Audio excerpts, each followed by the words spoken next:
el Instituto Mexicano del Seguro Social y el desabasto que hay de medicamentos. Me da muchísimo gusto darle la bienvenida esta tarde a la doctora Sonia López Álvarez, directora ejecutiva de la Sociedad Mexicana de Salud Pública. Doctora, ¿cómo estás? Buenas tardes. Hola Jimena, saludos a ti y a todo el auditorio. Me da gusto saludarte de nueva cuenta. Estamos platicando esta tarde sobre el desabasto de medicamentos que lamentablemente persiste en diferentes instituciones de salud de nuestro país. Y yo quisiera preguntarte, ¿qué tanto ha impactado pues todos estos cambios que se han hecho en el sistema de salud? Teníamos el Seguro Popular, después llega el INSABI, ahora esto IMSS Bienestar. ¿Cómo todos estos cambios que se han hecho, insisto, han impactado en el tema del abasto de medicamentos en nuestro país? A ver, el IMSS Bienestar va a ocupar un papel y el INSABI ocupa otro papel, es diferente. O sea, el INSABI está supliendo al Seguro Popular, que el Seguro Popular era una financiadora, y el IMSS Bienestar se supone que va a suplir a lo que es o a lo que son las secretarías de salud, porque se supone que va a haber una centralización de los servicios de salud. O sea, ya no cada estado va a estar decidiendo, sino desde el IMSS Bienestar es el que va a estar dando los servicios. Entonces se supone que es una de las maneras en que va a haber menos desabasto, ¿no? Porque desde un solo lado se van a comprar todos los medicamentos. Entonces es una manera de eficientar el dinero, ¿no? O sea, esa es una de las estrategias. Ahora, hay que recordar que desde el 2018 ha habido desabasto, ¿no? O sea, ¿qué pasó? O sea, cuando entró el equipo de transición, ¿no? Ahí hubo estas compras, ¿no? Las últimas compras consolidadas. El equipo de transición ya participó en estas compras consolidadas, ¿no? Las últimas compras consolidadas. Y después se quitaron las compras consolidadas. Hubo como un veto a ciertas empresas, ¿no? Hubo un veto a ciertas empresas que distribuían ciertos medicamentos y que fabricaban ciertos medicamentos. Entonces hay medicamentos que no tenemos o que no hemos tenido porque no se están fabricando y otros pues que no están llegando, ¿no? Eso es claro. El mismo director del IMSS, el mismo director del ISSSTE han reconocido que hay desabasto en ciertos medicamentos. Y pues una de las cosas más importantes es reconocer que tenemos este problema, ¿no? El mayor problema que hemos visto es en medicamentos de cáncer, en medicamentos para diabetes, para hipertensión y para pacientes posttransplantados, ¿no? Hay varias organizaciones de la sociedad civil que se han dedicado a medir este desabasto. ¿Y cómo lo miden? Uno, pidiendo a las instituciones las recetas surtidas, y las no surtidas pues no llegan y digan, oiga, vengo por la receta, sino a través del INAI. Y otro es pues a través del colectivo de los pacientes. ¿Quién mejor te puede decir si tienes o si hay o no medicamentos que el paciente, ¿no? El paciente que ha recorrido diferentes instituciones, el paciente que tiene su receta y no ha tenido el medicamento en diferentes momentos, ¿no? ¿Qué ha pasado? O sea, el tema de la pandemia, por un lado, ha hecho que haya menos medicamentos, eso es verdad, ¿no? Que no lleguen a todas partes, que no se surtan, que las cadenas de suministro estén enfocadas en otras cosas, y luego además, pues está la parte de la compra, ¿no? Se hizo este esfuerzo del UNOPS, que no fue 100% lo que se esperaba, ¿no? También el veto a ciertas empresas, las distribuidoras, ¿no? Hay que pensar que pues las distribuidoras hay grandes y hay chiquitas, ¿no? Una distribuidora grande se come una chiquita, pero no por un tema de competencia o lo que sea, sino que el gobierno a veces paga a 90, a 60, a 90, a 300 días, ¿no? Entonces, o sea, eso es aquí y en muchos lados, ¿no? Una distribuidora chiquita a lo mejor no aguanta un año sin cobrar, ¿no? Una distribuidora grande sí, porque distribuyen en diferentes lugares. Digo, son diferentes cosas y logística. Ahora, la idea que tienen al entrar IMSS Bienestar, y si uno revisa las notas, pues dicen que ahora que están en IMSS Bienestar en Colima o en Nayarit, ¿no? Que han mejorado, que se han surtido un 94% de las recetas. Lo que pasa es que para decir que el 94% de las recetas se surtieron, hay que ver cuántos medicamentos tiene la receta y que realmente, si hay 3 medicamentos, los 3 medicamentos se surtieron, ¿no? o si hay uno, pues que se llevó uno, o que no le dijeron, tiene que regresar mañana o pasado, ¿no? O tiene que ir a otra unidad. Eso es lo importante de una receta surtida, que se cumplan todos los medicamentos que tienen la receta.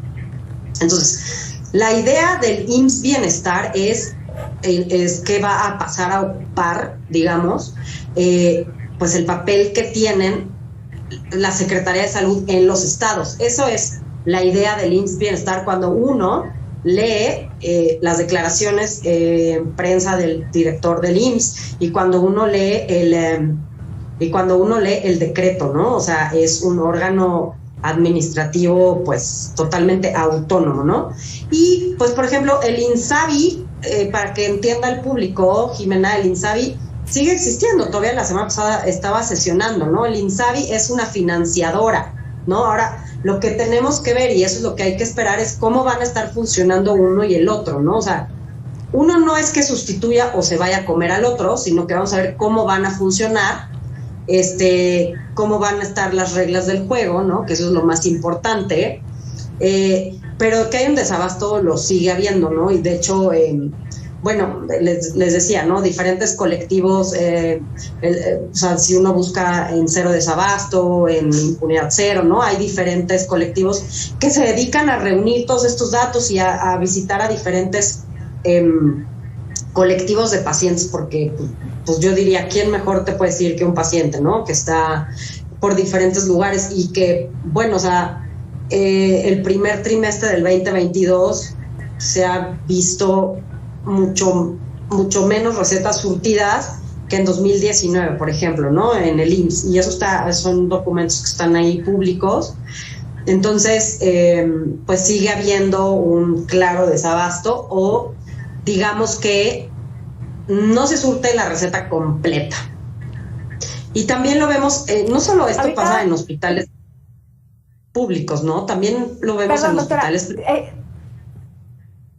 Perdón, sí. Ponías ahorita tú el ejemplo y retomando tu ejemplo de Colima, de esas recetas que se habla, que se están surtiendo ya al 94%, pero ¿cómo sostener este resurtimiento de medicamento? Es decir, ¿cómo garantizar que no es una situación de ahorita y que en unos meses volvamos a tener una disminución en el abasto de medicamentos o en las recetas surtidas, vaya? Pues, o sea, la idea es que, ya que empezó ahí el IMSS Bienestar, ¿no? Pues tenemos IMSS Bienestar y IMSS, o sea, como todas las casillas de instituciones de salud, pues que ahora que el IMSS Bienestar está empezando a funcionar 100% ahí, bueno, o sea, que está empezando a penetrar, pues ese es como el lugar donde vamos a empezar a ver cómo van a estar funcionando, ¿no? El IMSS ahora se supone que el IMSS Bienestar va a tener esta autoridad y este presupuesto para la compra de los medicamentos, que antes no tenía, ¿no? Con ese decreto donde se le da esta autonomía y donde se le va a asignar un presupuesto. Entonces, esa es la idea, que ahora van a poder comprar. Lo que no sé, ahora sí que debo ser sincera, es cómo está ese presupuesto asignado. Y es una de las cosas que hemos estado viendo, es, por ejemplo, el IMSS Bienestar, cuántas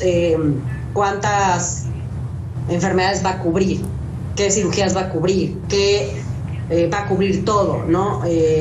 Está ya en los hospitales de segundo nivel, de tercer nivel, ¿no? O sea, creo que todavía hay muchas interrogantes en eso para poder decir que ya van a estar cubiertos los medicamentos que más han faltado, que son los oncológicos y, por ejemplo, los para pacientes posttransplantados, ¿no? Además de para los pacientes de enfermedades crónicas no transmisibles, como son diabetes o pacientes que viven con hipertensión. Entonces, pues no 100% no podría responder, porque esperaríamos todavía un tiempo, porque acuérdense que esto acaba de pasar hace 2 meses, ¿no? Que firmaron y empezó a trabajar, y bueno, decían que recién también empezaron a contratar médicos, 15 como médicos no generales, tantos generales, 2 enfermeras, algo así, y ya pudieron abrir 2 quirófanos, ¿no? En un hospital. Entonces, bueno, como que va poco a poco.